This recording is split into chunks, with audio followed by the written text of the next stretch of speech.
ngaho nawe yumvire ntega amatwi wumve.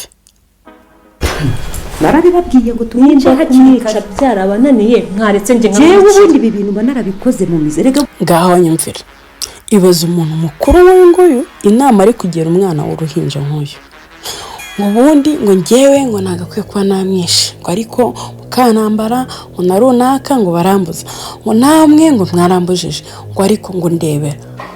Ureba atagukozeho, ureba atakubujije umugabo, ureba atari kuguteranya na shere wawe. Ibaza iyo myumvire yose tugenda tukaganiriza abana b'abakobwa cyangwa abana bakiri batoya, ukayimushyira mu mutwe gutyo, ahita yumva koko uwo ngo ari umuntu ufite ikosa, ari umuntu uri kuguteranya, kandi ntago azi ko aba ari kubimubwira yo babigizemo uruhare kugira ngo afate umwanzuro wo kuvuga ngo simundana nawe. Guys, ibi bintu birakaze nubwo mani turi kubifata nk'ibintu biri aho, ariko urugamba rugeze ahantu rushyushye runakomeye. Ibi ni ibibazo mwana nawe wabicamo, n'undi wari wese yabicamo, ariko icyo nzi cyo agiye gushya kabisa. Agiye gushya. Reba igihe bano Rwigema yahereye ahiga uriya mukozi, agahiga na famiye ye, aho birirwa birukanka bahunga, kumva abatipe bari gutanga amafaranga kugira ngo bice abandi ba. Ako se tuvugisha ukuri, ubundi nk'abantu bari kureba ino filime cyangwa se turi kugenda tuganira mwanga ko tuba tukaje kwiganirira, babarangiye kubabaza mu nsubize muri commentaire. Iyo umuntu afashe amafaranga akayatanga ngo bagiye kwica undi muntu umugenzi we, yungukira ese uwo muntu yapfuye aba yumva nyine yishimye, mufishimishije muri we, biba bimeze bite? Ibintu ntabwo byoroshye, ibi bintu ngiye binteye ubwoba kabisa. Wowe uri kubyumva gute? Babarira byandika muri commentaire ukuntu uri kubyumva. Ariko tekereza, uyu mwana Kanyana nawe aricara akavuga ati mana ndakwinginze fasha uno mwana, umuhe gukomera, umuhe kunyura muri urugamba ari kurwana nago, nanjye sinzi ahantu ariko hari hose wohereze marayika wera murinzi amurinde, kandi mbigusabye nizeye mu izina rya Yesu, amen. Ibyo byose bisabye ari se byumva. Ibazi yahaza koza Fabiola sasa agasanga ari gusenga ayo masengesho, ikibazo cyo hari kwa kumuriro. Fabiola nimba ari imiti, nimba ari bicyo atumije ashaka kuroga umuntu, uyu mwana usibye Imana yonyine yo mu ijuru izavuga ngo ngiye kumurambika amaboko, ni umwana wanjye, ni umukazana wanjye.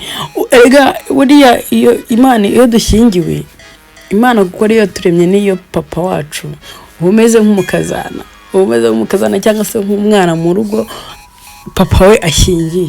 Rero niyo mpamvu akenshi uzasanga iyo turi gusenga twirageza ngo data wa twese, papa wanjye, ukumva nyine Imana uyisanzuraho ukavuga ati uri papa wanjye, uri igikundiro cyanjye, uri byose byanjye muri make. Niyo mpamvu buri wese nazajya ajya gusenga uzajya ubyiyumvamo, ubifiringe, ubyegereze umutima, wiyumvemo yuko nyine Imana muri aho ngaho muri kuvugana, rero muri kuganira, kandi n'iki Imana yo cyose yagusezeranya jya uhumura, izagikora ko ntabwo ijya yifuguruza. Kandi ikindi cya kabiri, yubaha isezerano, rishobora gutinda ariko rikaza. Kandi ikindi ntawe ugera ku bintu utabanje kunyura mu bigeragezo. Urugero, nimba Imana yavuze ngo igiye kuguha umugabo, ishobora kukunyuza abahungu benshi bagiye batandukanye, irebe imyitwarire yawe, irebe ukuntu wihagararaho, irebe nyine ukuntu nyine irebe ko utitwara nk'uyu mukobwa, irebe ko witwara nk'iribageza.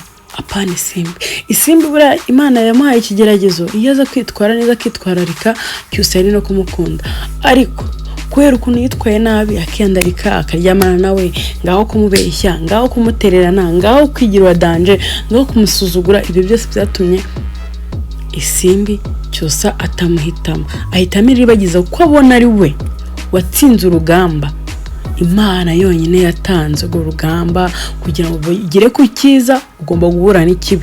Burya ntuzajya ugera mu bigeragezo byinshi, uzajya umenya yuko Imana ijya kukujyana mu bindi bintu byiza kandi byinshi bihambaye.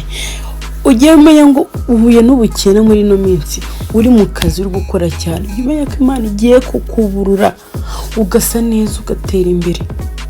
erega ntabwo wabona ibisubizo utabanje kunyura mu bibazo, ntabwo wabona igisubizo utabanje kubona ikibazo.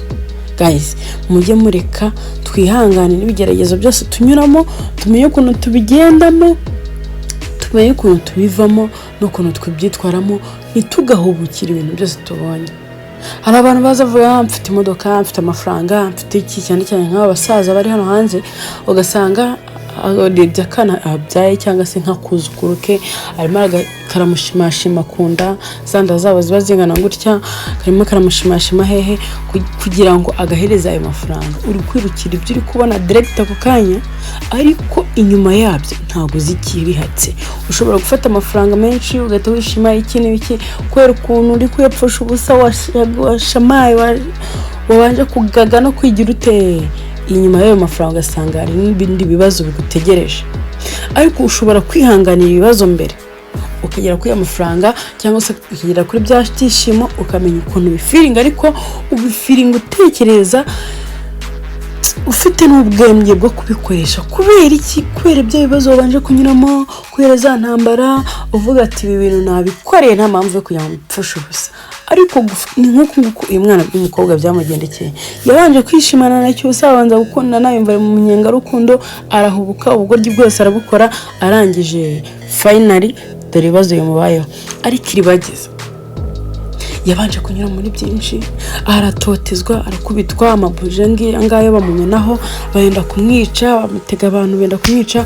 Arangije nyuma umukobwa mwiza muzima, umukobwa w'igishongore, ufite discipline, utamenya ikura, wagira ngo yararemwe, ntabwo yabyawe,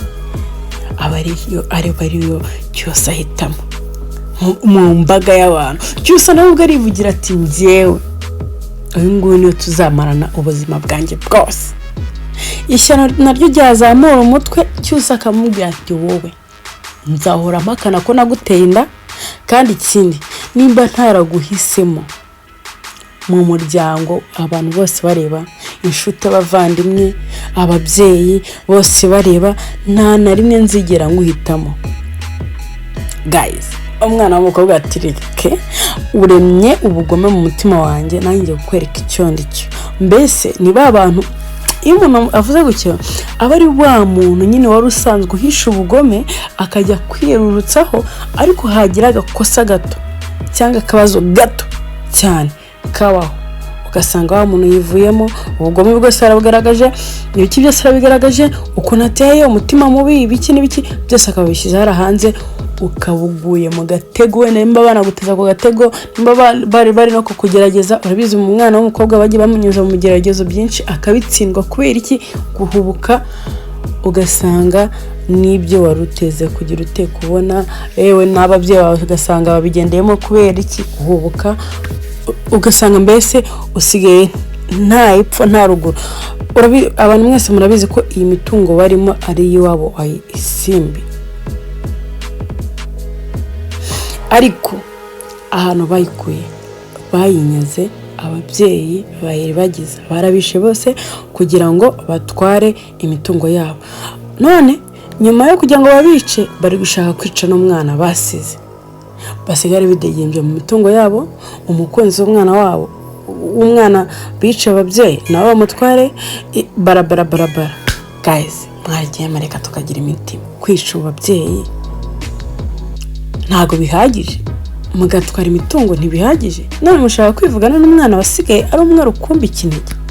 Guys, ndabinyiza mujye mugira imitima, buri umwe wese ukurikirana ikintu bita inzira y'umusaraba, ndamwinginze ahava akagera kigira umutima wa kimuntu, ku buryo n'umuntu wese yakubona akavuga ati cyazo no muntu namufatiraho urugero. Umutima w'ubunyamaswa tuwureke, dufate umutima ukunda, dufate umutima wihangana, dufate umutima wubaha. Mwe mujye mutera komanteri uko mubyumva, turebe ibyo ari byo.